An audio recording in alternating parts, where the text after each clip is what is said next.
2028 সালে ত্রিপুরা বিধানসভা নির্বাচনে তীব্রামথা সরকার। মুখ্যমন্ত্রী ডাক্তার মানিক সাহাকে হুঁশিয়ারি তীব্রামথা দলের প্রতিষ্ঠাতা প্রদ্যোৎ কিশোর মানিক্য দেববর্মনের। 2026 সালে ত্রিপুরা উপজাতি এলাকা স্বশাসিত জেলা পরিষদ তথা এডিসি নির্বাচন তো বটেই, 2028 সালে ত্রিপুরা বিধানসভা নির্বাচনে ত্রিপুরা দখল করবে তীব্রামথা দল।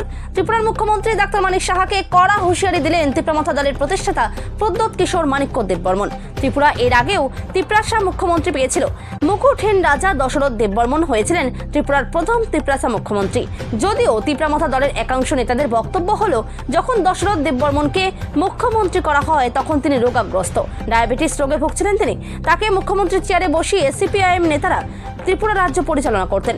বর্তমানে ত্রিপুরায় এডিসি নির্বাচনকে সামনে রেখে সারা ত্রিপুরায় রোমান হরফে কক বরকের দাবিতে ময়দানে নেমেছে তীব্রামথা দল।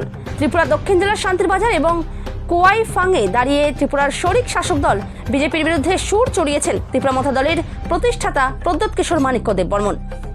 তিনি আরো কি বলছেন শুনে নেব। क्लियर है कि तिप्रासा को अपना स्क्रिप्ट चूज करने का अधिकार है। कोई बोल नहीं सकता हमको क्या चूज करना चाहिए, क्या एक्सेप्ट करना चाहिए। हमारा अधिकार है कि हम जिस मर्जी में भी कौन सा स्क्रिप्ट चूज करें, वो हमारा संवैधानिक अधिकार है। कोई बाहर के लोग, कोई नॉन तिप्रासा हमको बता नहीं सकता है कि हमको कौन से स्क्रिप्ट में अपना परीक्षा देना है या लिखना है। इसके लिए हम लोग सब यहाँ में आज मिले हैं।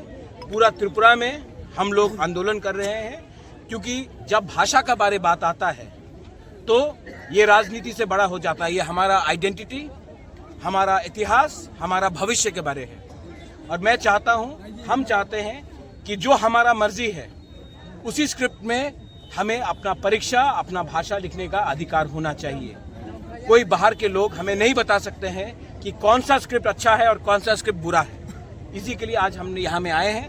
पूरे त्रिपुरा में ये होमचांग रैली हो रहा है और आने वाले दिन में हम लोग अपने नेक्स्ट जनरेशन के अधिकार के बारे, अपना भविष्य के बारे बात करेंगे।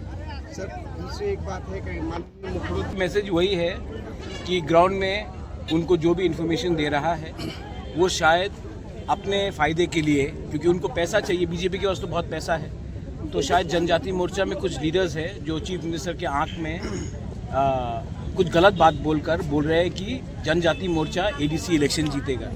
लेकिन ये बात आप लोग भी जानते हैं, हम भी जानते हैं, बीजेपी के खुद के लीडर्स भी जानते हैं कि ग्राउंड में जनजाति मोर्चा का कुछ असर नहीं है। और ये बोलने वाला बात है, ये हाथी का दांत है, हाथी के दांत से कोई डरता नहीं है।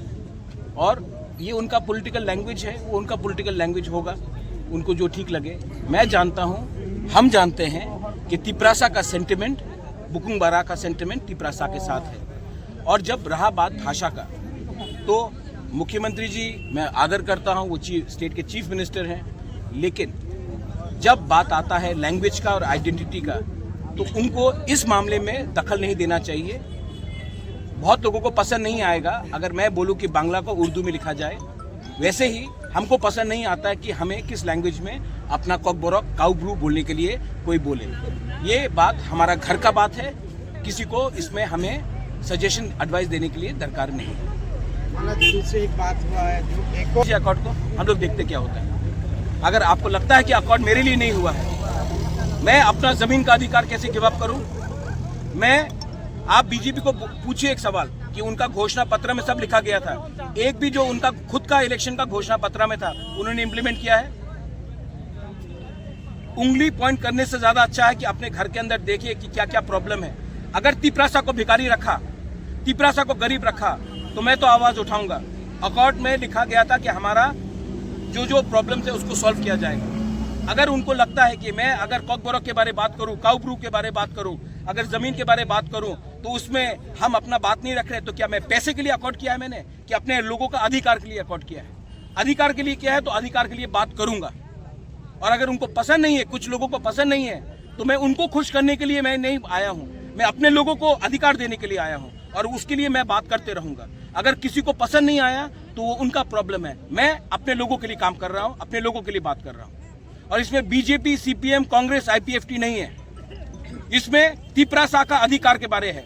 जो बीजेपी में है वो उसका तिप्रासा का भी अधिकार के लिए है, जो सीपीएम में उसका भी अधिकार के लिए है, जो आईपीएफटी में उसका भी अधिकार के लिए है, और जो मोथा में उसका भी अधिकार के लिए है, जो वोट नहीं करता उसका भी अधिकार के लिए मैं बात कर रहा हूँ। और मैं बात करते रहूंगा। अगर किसी को पसंद नहीं है तो मैं उनको खुशी करने के लिए आया नहीं हूं यहाँ में।